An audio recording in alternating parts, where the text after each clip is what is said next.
Assalamualaikum warahmatullahi wabarakatuh. Perkenalkan, nama saya Tania Alfianti Putri dari program studi pendidikan Bahasa dan Sastra Indonesia NIM 5216130015. Kepada yang terhormat Bapak M. Syarif MPDI selaku dosen pengampu mata kuliah Pemikiran dan Peradaban Islam. Nah, pada video kali ini saya akan memaparkan pendapat saya mengenai soal nomor 2 UAS mata kuliah Pemikiran dan Peradaban Islam. Di sini saya akan menjelaskan Islam pernah menguasai Spanyol selama sekitar 8 abad. Islam menjadi lampu penerang dunia saat itu yang memberikan pengaruh besar bagi kebangkitan Renaissance Eropa. Di sini saya akan menjawab pertanyaan-pertanyaan soal UAS. Yang A. Jelaskan sejarah masuknya Islam ke Spanyol. Islam pertama kali masuk ke Spanyol pada tahun 711 Masehi melalui jalur Afrika Utara Spanyol. Sebelum kedatangan Islam dikenal dengan nama Iberah atau Hispania, kemudian disebut Andalusia ketika negara subur itu dikuasai bangsa Vandal. Dari perkataan Vandal inilah orang-orang Arab menyebutkan Andalusia sebelum penaklukan Spanyol. Umat Islam setelah menguasai Afrika Utara dan menjadikan sebagai salah satu provinsi dari dinasti Bani Umayyah. Yang B. Jelaskan nama-nama ilmuwan Muslim Andalusia yang sangat berpengaruh terhadap pemikiran Eropa. Jawabannya 1. Ibnu Azam,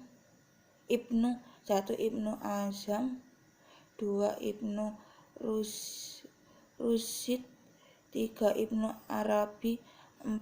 Al-Azawi, 5. Abu Ikhshah Al-Zarqili.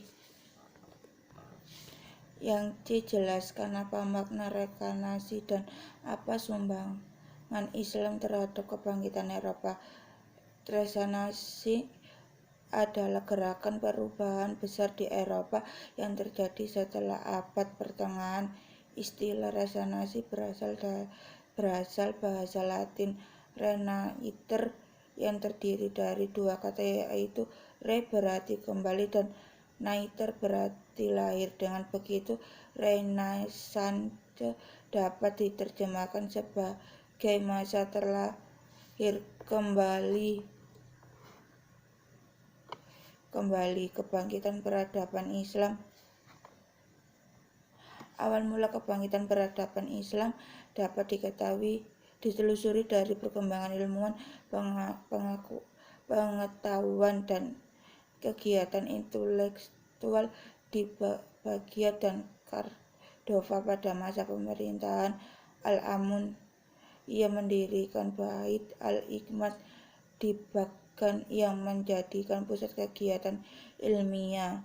Pendirian sekolah yang terkenal ini melibatkan sarjana Kristen, Yahudi, dan Arab mengambil tempat sendiri, terutama dengan pelajar asing. Ilmu pengetahuan dan filosofi yang Yunani hasil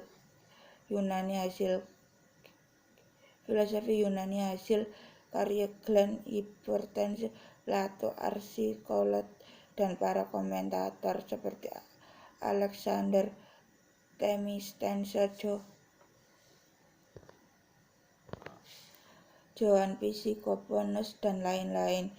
Dalam masa itu banyak karya Yunani yang diterjemahkan ke dalam bahasa Arab. Gerakan penerjemahan itu banyak dibantu oleh orang-orang Kristen Majusi dan Sabiah. Di antara nama-nama para penerjemah yang terkenal setelah Georges George Ibn Bacchius, 771 Masehi, Baktius Yunus Ibnu Jurjis 801 Masehi, Gibriyahai Ibni Musawih, Unainin ibn Ikskan, dan lain-lainnya. Eropa dan kesatuan peradaban Islam. Melalui interaksi dengan dunia Islam, Eropa menyadari keterbelakangan dan ketertinggalan mereka. Interaksi tersebut menyebabkan adanya sentuhan peradaban Islam terhadap mereka. Proses persentuhan itu terjadi melalui konflik-konflik bersenjata seperti dalam perang salib maupun melalui cara-cara damai seperti di Andalusia. Resonansi dan kebangkitan Eropa. Persentuhan Eropa dengan peradaban Islam benar-benar memberikan pengaruh luar biasa terhadap kehidupan mereka. Pengaruh terpenting yang diambil Eropa dari pergaulannya dengan umat Islam adalah semangat untuk hidup yang dibentangkan oleh peradaban dan ilmu Islam. Keterpengaruhan Eropa pada peradaban Islam itu bersifat menyeluruh. Hampir tidak ada satu sisi pun dari berbagai sisi kehidupan Eropa yang tidak terpengaruh oleh peradaban Islam.